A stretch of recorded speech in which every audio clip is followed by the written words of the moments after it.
Hello friends, स्वागत करती हूँ आप सभी का आपके अपने यूट्यूब चैनल सितंबर शिल्पी क्लासेस में।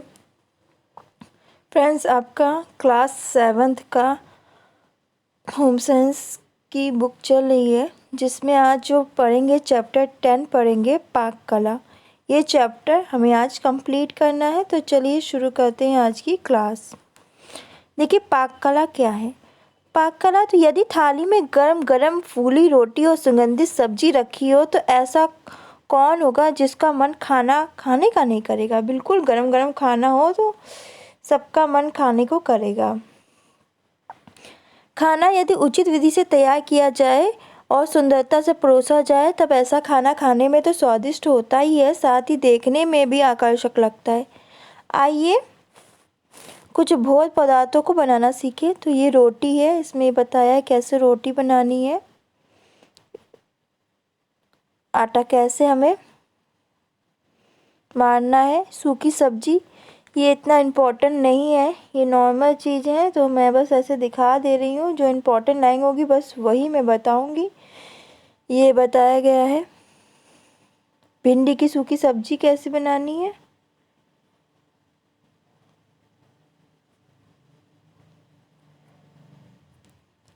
रसेदार सब्जी,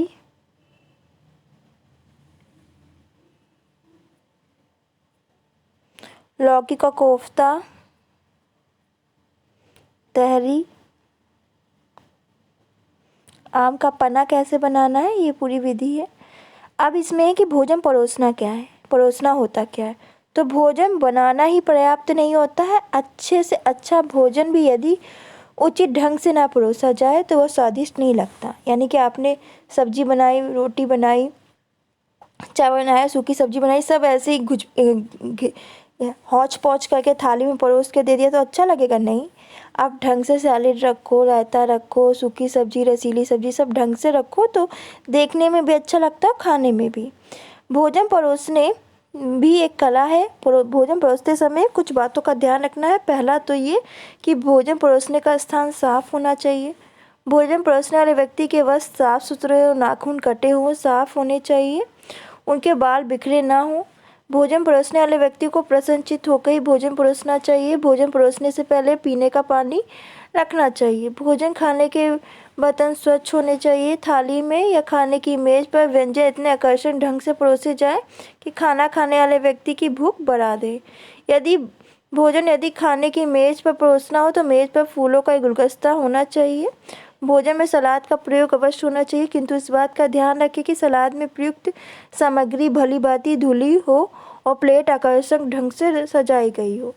भोजन परोसते समय खाना खाने वाले व्यक्ति से जबरदस्ती नहीं करनी चाहिए। भोजन परोसते समय मधुर संगीत, मधुर वार्तालाप होना चाहिए। भोजन परोसते समय सभी सदस्यों पर ध्यान देना चाहिए। भोजन करने के पश्चात यथासंभव लौंग, सौंफ, गरी, मिश्री, इलायची खाना खाने वाले को देना चाहिए।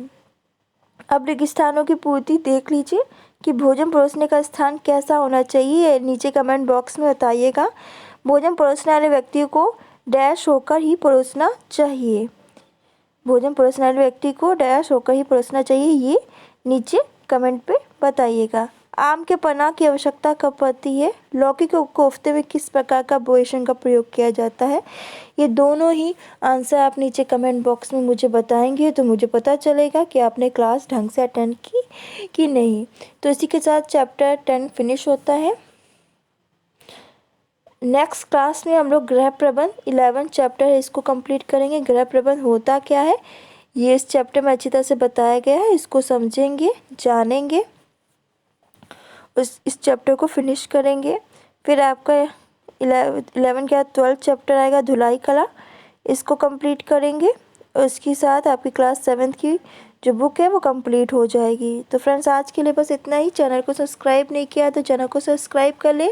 चैनल को सब्सक्राइब कर लेंगे तो जिससे आपको मेरी लाइव क्लास की नोटिफिकेशन मिल जाएगी और आप मेरी लाइव क्लास अटेंड कर सकते हो, वरना आपको मेरी लाइव क्लास की नोटिफिकेशन नहीं मिलेगी और आप मेरी लाइव क्लास नहीं अटेंड कर पाओगे।